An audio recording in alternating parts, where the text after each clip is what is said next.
very excited to be here this morning and to talk about a concept that we have at Gorham House. It's mixing 3- and 4-year-olds with 80- and 90-year-olds. We have a preschool immersed in our building. Now, do you think that having 3- and 4-year-olds, it's too hectic, it's too loud, it's just too much? I'm going to let you decide through my stories. What we see is that they help each other. It just works. It increases curiosity, it improves social skills, it works. Where did all this start? Now, this is a crazy picture of the owner of 4 nursing homes that he owned. This is Bill Gillis. Bill is no longer with us, but when he started in our industry many, many years ago in the late 70s, Bill started his first facility as a young man with 5 children. And he was bringing the 5 kids to work on snow days, school vacations, and he thought he was onto something when he saw the relationships that were forming between his children and the residents.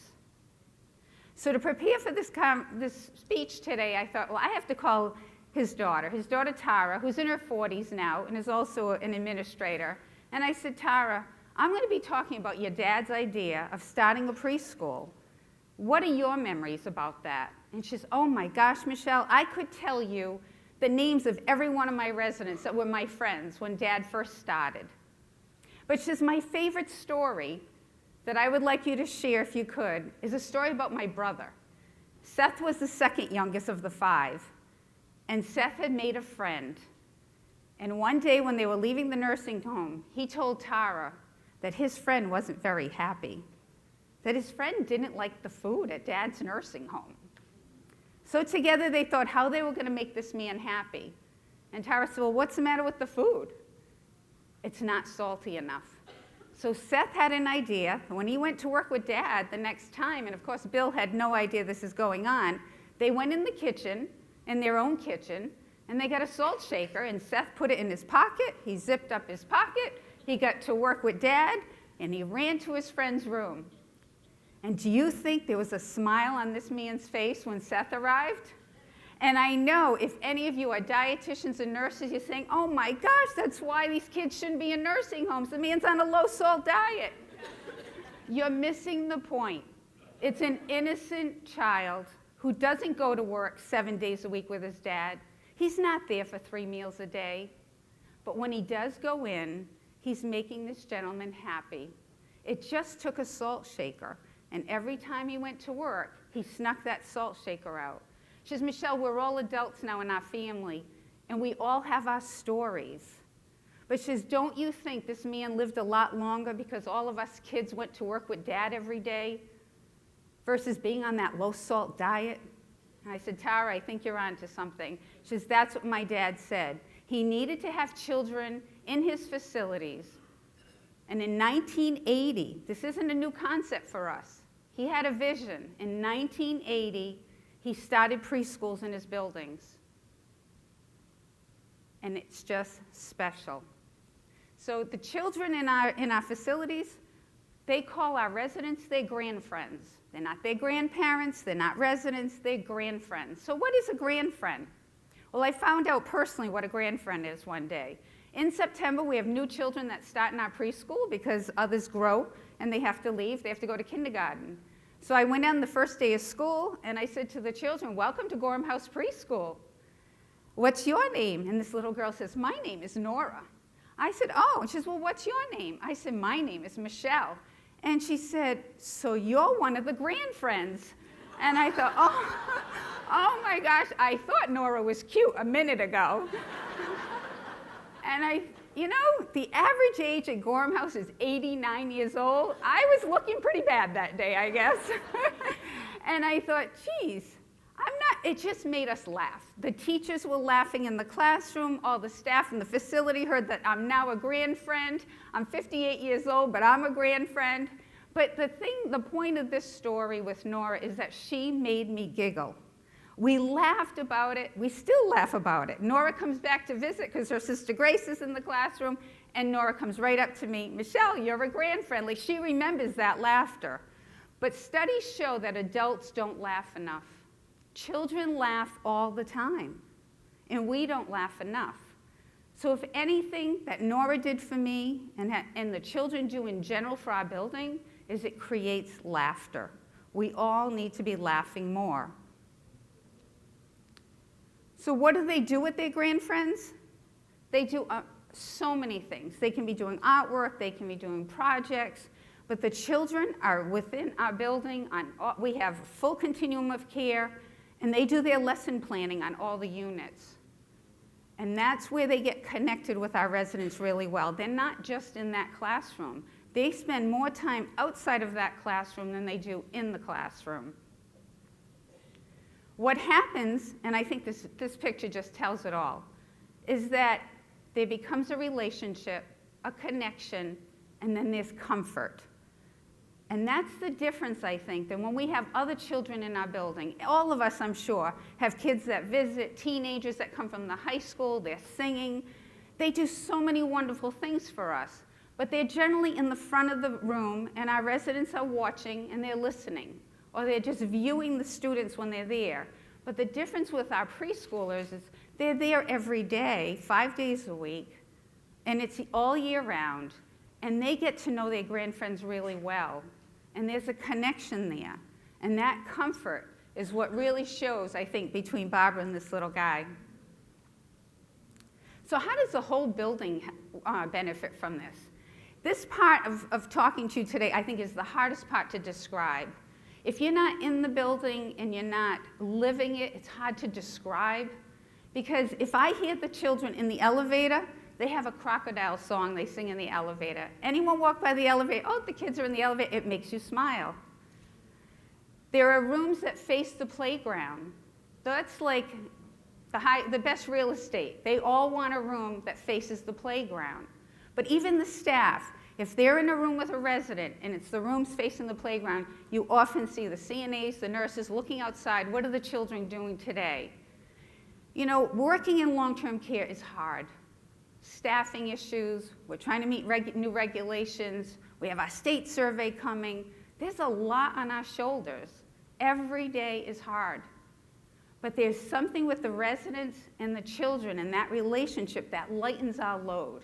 Just the other day, I read to the children weekly, and I read wherever they're going to be that day. And I was in the nursing home section last week, and it was Dr. Seuss's birthday. So I'm reading a Dr. Seuss book that was so silly. The rhyming was so difficult. The children are giggling, the residents are laughing, and I just kept observing the CNAs and the nurses all stopping to see what was the laughter all about. There was a nurse on the phone at the nurses' station trying to be serious, and she just was laughing at what was happening in that common area. We need that. We need that in our buildings, and they give it to us for free without even realizing what they're doing for us. Some of the fringe benefits to having the children. One of the big ones that has developed over the years, especially now that we have such an active fall committee, is that we have one of the teachers on our fall committee. And she has come up with some ideas of doing things differently to help to reduce the amount of falls, especially on memory care. Our memory care unit, our residents are very active in their dementia. They're pacing, they're very, very busy. And when preschool does their circle up there, they're doing more interactive, they're just trying different things. And the residents are so involved with the children that they're able to relax rather than pacing. And then they're less tired and they're not falling. But the other piece that they just recently started is that doing one-on-one, one of the children or two of the children with one of the residents.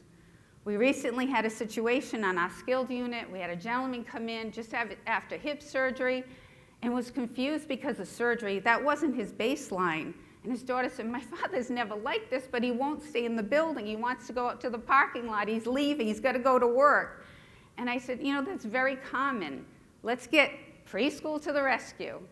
So two children went in to see him, and he loved to do puzzles. They worked with him. They sang songs. They did all kinds of things. And I think the difference that the children do, the distraction is very different than when we go in and say, your son's going to be here in a little while, your car's being repaired right now. They know we're saying some fibs at times. When the children are there, they can distract them because it's honest. It's genuine. They're not talking about him wanting to leave. They just want to entertain them, and it's just working marvelously. It's just so precious to see. And the families, especially for this gentleman on our skill, the family was so grateful that we had the preschool children working so closely with their dad. The other fringe benefit is that these children, their grandparents, like I said, are my age. I'm old enough to be a grandmother. I'm not one yet, but I am old enough. So Nora was right when she thought I was a grandfriend. How many of these children are with 80, 90, and 100-year-olds?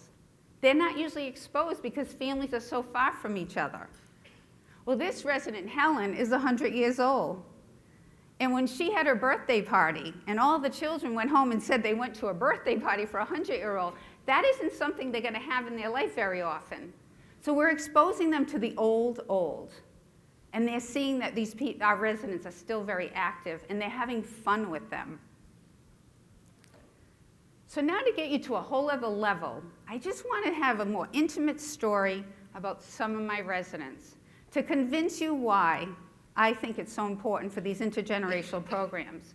The first person I want to introduce you to is a resident named Doris. Doris was also 100 years old.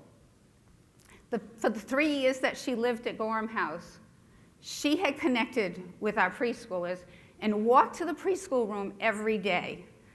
And her 3 daughters were so excited that at her age, she was still walking. And that was her mission. But the flip side of this is when she got to the preschool room, she was doing so much for the children because they knew that Doris was a little more frail. They didn't have to be told that. But they couldn't jump and be so excited around Doris because she had trouble walking. She's 100 years old. But there was one little boy in particular that the teachers really struggled with. He had behavior issues. He had trouble managing his body. And when Doris came in, he was such a good boy. He was nurturing Doris. He was taking care of her. And the teacher said, oh my God, Michelle, he is so different. We are so thankful Doris comes every day. So who benefited from that story? They both do. Next, I'd like you to meet Stella. Stella is 91 years old, and Stella still works. She works at a local hospital 1 day a week. And what does that have to do at preschool? Well, she waits for our bus driver to pick her up every week on a bench, and the bench is right near the preschool room. So while waiting to go to Mercy Hospital, she's gotten to know the children so much better. And her career, her whole career, was a teacher. And she said, Michelle, I just love the preschool program. I love observing the teachers and making sure they're doing a good job.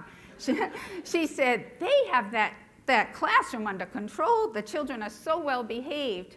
But she says, by sitting on this bench, I made a new friend, and her name is Grace. Every day I make sure I talk to Grace. And she said, you know that Grace, when she graduated, and we call that growing away from preschool. They don't graduate, they grow away. That Grace invited her to the graduation program. She said, Michelle, imagine, I was in the front row with Grace's parents. Now that shows a relationship that went on throughout the year while she was with us, that Grace was with us, but it didn't end there. Grace continues to come in and visit Stella on special occasions. She sends her cards. Now who gained from that relationship? They both have. And next, I want you to meet Muriel. Muriel loved to play the piano. Muriel was a resident that was with us for a long time on many of our different units. And Muriel's glass was always half empty. She wasn't very happy. She didn't smile much. But once the preschoolers started going in her room, she started to feel different. She dressed differently when they came to visit. And she asked the teachers if she could read poems to them. Her niece didn't even know she had written poems, but they came out of a box, and she started reading to the children. And finally, after some time, again, that connection, that comfort, she said to the teachers, I wish the children would call me Mimi. She said, I never had children. I don't have grandchildren. I always wanted to be a Mimi. Imagine when the children started calling her Mimi. The music to her ears, the smile on her face, it was priceless. And now her glass wasn't half empty anymore. Who was benefiting? They both were. And then you've got Barbara. I love her smile. Barbara started her life on a rough start. She had to be adopted. And she said, Michelle, I always wanted a brother, but my adopted parents only had me. I wish I had a brother to protect me. And then when I got married later in life, I wanted to have a son. I had 2 daughters. But then I wished for grandsons. I didn't have grandsons, I only have granddaughters. And now I have great-granddaughters. My family can't make boys. So Barbara, why do you go to preschool? Because of the boys, that's why. She said, I love the little boys. I don't care if they jump all over me. And she said, and they have a loud voice, and they don't need an indoor voice when I'm around. She said, I miss the boys. We just never had any in my family. She said, you'll see me sitting on the floor playing blocks with them, being rough with them. The boys get special attention when Barbara's around. And Barbara is as happy as a clam. Who's benefiting? They both are. And then we have a married couple.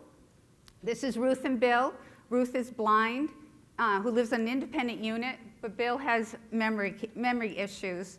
Ruth brings him downstairs to the preschool room because she thinks he really benefits. He doesn't have to perform. There's no judgment on his forgetfulness. Michelle, I bring it down for Bill, but you know who's benefiting just as much? I am. She says, I love the questions they ask me. She says, I want them to know that just because we get old and we're almost 90, she said, we don't just curl up and die. She says, that's my gift I want to give the children. And then lastly, I have Pauline. Pauline came to us later. She was very, very sick when she came to our nursing home. So our children didn't get to know her when she was active. And they sang around her bed. That was their activity in her room in the nursing home. And Pauline was always in bed. And they asked her what song she wanted. And one day she said, I'd like Itsy Bitsy Spider. Okay, we can do that. And Pauline became more animated, and then she started doing Itsy Bitsy Spider with the children, and the children thought that was hilarious. But then shortly after that, Pauline passed away. And you might be saying, that's why we can't have a preschool and a nursing home. That's too hard on the children. But I don't agree. I was a hospice social worker for a long time, and children need to be exposed to that as well. Maybe not at the degree adults have to be, but that's why Lion King taught us about the circle of life. And our children are learning about death and dying. And I think that's what Pauline taught our children. And even the family felt it was so special that their mom still had the children visiting at the very end. But children are very concrete. And when Pauline passed away, one little boy said, Pauline can't be gone. I just saw her yesterday. So they brought the children up to her room, and Pauline's bed was made. Her bed was never made. She was always in the bed. And they looked around, and all her belongings were gone. And one little boy said, you're right, Pauline's not here anymore. And they bring the children back to the classroom, and they have 3 books they read to them about death and dying. Now that's the gift that Pauline shared with them. But there was also an extension to that. The family was so appreciative because they also send a sympathy card, the children do. And the family came back into the classroom after, and they bought a big stuffed spider for the classroom. So they would always remember Pauline. And at rest time, they might sleep with that spider. And that's their memory of Pauline. It's not negative. It's about the Itsy Bitsy Spider. So I'd like to end now with just a short video, a very short video, that I think that will just, pull it all together about my stories, and maybe have you excited too to have an intergenerational program in your buildings. It's not possible for all of you to do this. You might not have the square footage for a preschool classroom. You may not have it in your budget to have a teacher, but you all have room to have a connection. And that connection, what I recommend, which is we also do at Gorham House for 20 years now, is we work with a local school. We have 4th graders that have been coming in for 20 years. The same teacher brings her class every year. And they have a grand friend as well. And they meet with that same grand friend every month. And that's where the comfort, the connection, And my son is 29 years old, and he can tell you who his grandfriend was when he was in 4th grade. I recommend that you all do that in your buildings. But we're going to end with laughter, and I just want you to see this very short video of some of our residents with our children.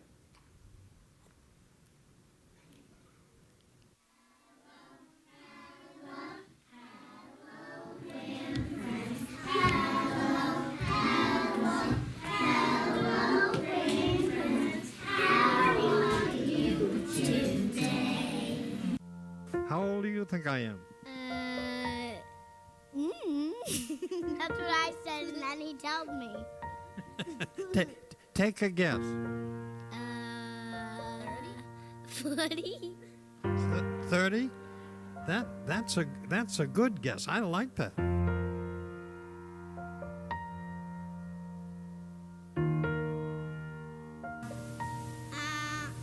No. No, I don't blame you. You know how old I am? Do you know, can you count to 100 years old? I'm 100 years old. Oh!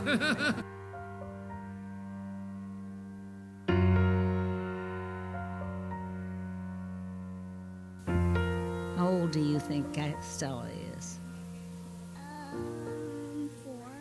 4. 4? I'm 4 years old. Do you know why my hair is gray? No. No. No. You don't know, huh?